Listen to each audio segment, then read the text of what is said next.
जितना भी बोरू निकल के आ गया ना तभी हमारे लोगों का आदिवासी कुछ बिगाड़ नहीं पाओगे। खुलुमबाय रायजोफोर फिन खेबसे बयनिसिमबो तो नोंथांमोनखौ चेनेलाव बरायनानै लानाय जालायबाय।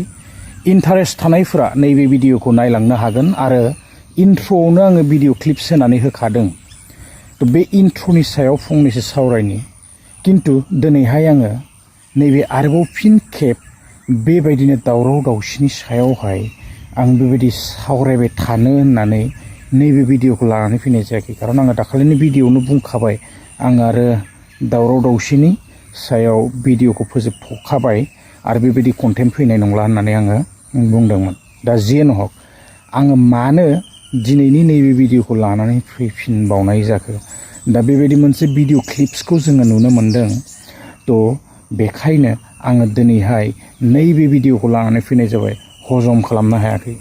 तो बेखायनो आङो नैबे भिडिअखौ लानानै फैफिननाय जादों। नोंथांमोननोबो आङो एसे इन्ट्र'हाय होनानै होखादों, आरोबाव उनथिंजायबो आङो होनानै होगोन। नोंथांमोना मा सानो कमेन्ट्स खालामोब्लानो जाबाय।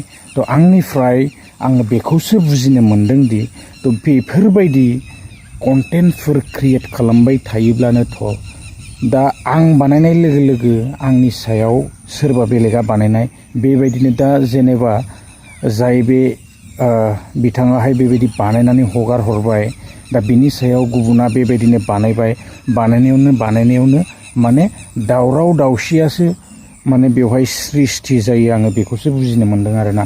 बेखायनो आङो दिनैनि नैबे भिडिअआवहाय आङो बेबायदि आरो फिन खेब दावराव दावसिनि सायाव आङो बेबायदि सावरायनो होननानै नैबे भिडिअखौ लानानै फैनाय जादों। आङो बेबायदि माने सावरायनो सानाखै आरोना। जास्ट नोंथांमोनाहाय मा सानो आरो मानो बेबायदि कन्टेन्टफोरखौ क्रिएट खालामबाय थायोना।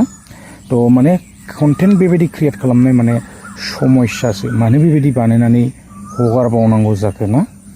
तो मा जागोन दा, गरमा माने एकदम जागासिनोआनो नामा, दासिमबो माने जोबाखै। माने क्लियारिफिकेसन होनायनि उनावबो माने थान्दा जायाखै नङा होमबा। दा नोंथांमोना एसे कमेन्ट बक्सआव खिन्थाहरोब्लानो जाबाय।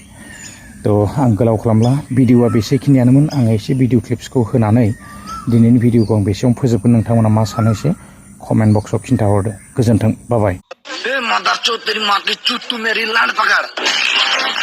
की कथा हो रे बोरू औलाद मादर चो, जितना भी बोरू निकल के आ गया ना तभी हमारे लोगों का आदिवासी कुछ बिगाड़ नहीं पाओगे। अगर हम लोगों का आदिवासी निकल के गया ना, तुम लोग का बोरू भी एक नहीं बचा।